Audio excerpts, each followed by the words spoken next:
18ാം ലോക്സഭയുടെ speaker ആരാകുമെന്ന് ഇന്ന് വ്യക്തമാകും. നാളെ നടക്കുന്ന തെരഞ്ഞെടുപ്പിനായി ഇന്ന് ഉച്ചയോടെ സ്പീക്കർ സ്ഥാനാർത്ഥികൾ നാമനിർദ്ദേശ പത്രിക സമർപ്പിക്കണം. ഡെപ്യൂട്ടി സ്പീക്കർ സ്ഥാനം ആർക്ക് ലഭിക്കുമെന്നതും ശ്രദ്ധേയമാകും.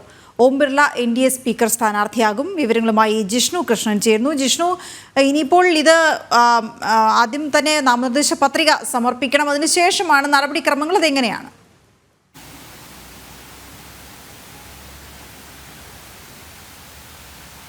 വീണ, അല്പസമയത്തിനകം തന്നെ സ്പീക്കർ സ്ഥാനത്തേക്ക് BJP MP ഓം ബിർള നാമനിർദ്ദേശ പത്രിക സമർപ്പിക്കും എന്നുള്ള റിപ്പോർട്ടുകളാണ് പുറത്തു വരുന്നത്. അത് സംബന്ധിച്ച് ഔദ്യോഗികമായൊരു തീരുമാനം ഇതുവരെ NDA നേതൃത്വമോ BJP നേതൃത്വമോ അറിയിച്ചിട്ടില്ല.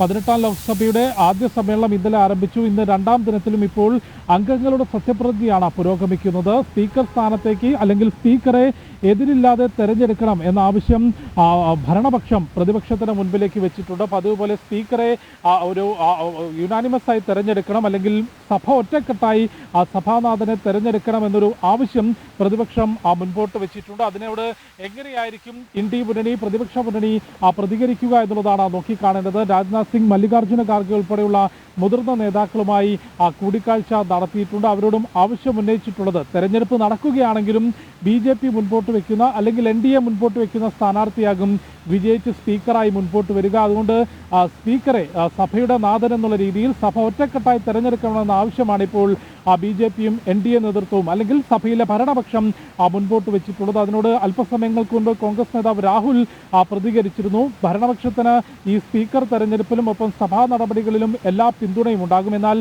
ഡെപ്യൂട്ടി സ്പീക്കർ സ്ഥാനം പ്രതിപക്ഷത്തിന് നൽകണം എന്ന ആവശ്യമാണ് രാഹുൽ മുൻപോട്ട് വെച്ചിട്ടുള്ളത്. കഴിഞ്ഞ 5 വർഷം, അതായത് രണ്ടാം മോദി സർക്കാരിൻ്റെ കാലത്ത് 17ാം ലോക്സഭയിൽ ഡെപ്യൂട്ടി സ്പീക്കർ സ്ഥാനം ഒഴിഞ്ഞു കിടക്കുകയായിരുന്നു. ആ സ്ഥാനത്തേക്ക് ആരെയും പരിഗണിച്ചിരുന്നില്ല. എന്നാൽ ഇത്തവണ ഡെപ്യൂട്ടി സ്പീക്കർ സ്ഥാനം ആർക്ക് ലഭിക്കും എന്നുള്ളത് ഏറെ ശ്രദ്ധേയമാകും.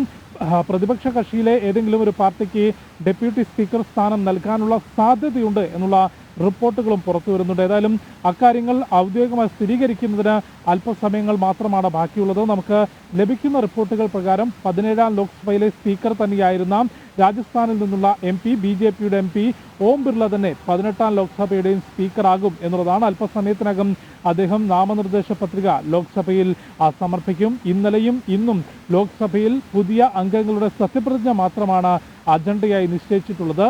അംഗങ്ങളുടെ എല്ലാവരുടെയും സത്യപ്രതിജ്ഞ പൂർത്തിയായതിനു ശേഷം മാത്രമായിരിക്കും സ്പീക്കർ തെരഞ്ഞെടുപ്പ് നടക്കുക. സ്പീക്കർ തെരഞ്ഞെടുപ്പ് പൂർത്തിയായാൽ സ്പീക്കറെ തെരഞ്ഞെടുത്തു കഴിഞ്ഞാൽ പിന്നീട് സഭാ നടപടികൾ സ്പീക്കറുടെ അധ്യക്ഷതയിൽ മുൻപോട്ട് പോകും. നിലവിൽ പ്രോട്ടൈം സ്പീക്കറുടെ അധ്യക്ഷതയിലാണ് സഭാ നടപടികൾ പുരോഗമിക്കുന്നത്.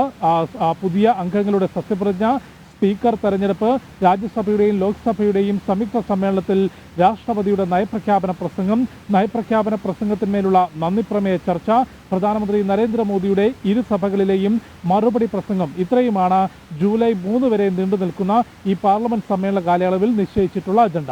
വീണ. ഓക്കെ, ശരി ജിഷ്ണു.